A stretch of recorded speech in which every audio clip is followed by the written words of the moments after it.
It turns out Governor Thompson had plenty to talk about, from jobs to clean energy to health care. Wisconsin Governor Jim Doyle, looked over Wisconsin's past and promises for the future in his 8th and final State of the State address. Cynthia is now here with us live in the studio with more from that speech and what area lawmakers are saying. Well, Martha, Governor Doyle talked about the highlights of his 7 years as governor and encouraged lawmakers to do more in his next and final year as leader of the state. And while he covered all the bases from education to taxes, tonight Governor Doyle focused on ways to create and bring back jobs in Wisconsin.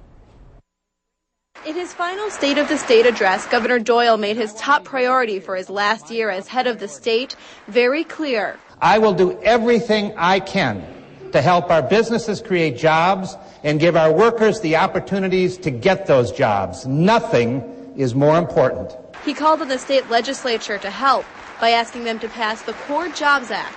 State Representative Jennifer Schilling says it would directly impact La Crosse. Core Jobs Act includes $400,000 to UW La Crosse for an emerging technology center. And so I think these are areas that we can find some agreement on, and it can be a bipartisan effort. Governor Doyle also highlighted how he's lowered taxes, taking Wisconsin from the 4th highest tax state in the country to the 15th.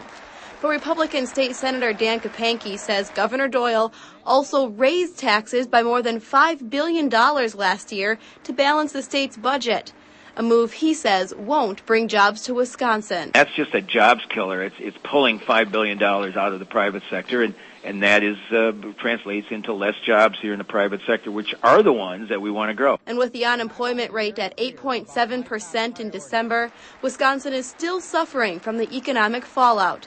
And Doyle says that struggle isn't over. I will have to make another round of very difficult cuts. But looking ahead, both Republicans and Democrats agree that bringing back jobs is #1 on their to-do list.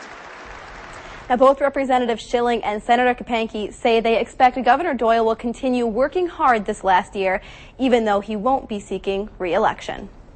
All right, thanks a lot, Cynthia. Also, in his focus on education, Governor Doyle paid special attention to Milwaukee Public Schools, asking the legislature to support giving the Milwaukee mayor the power to appoint a superintendent.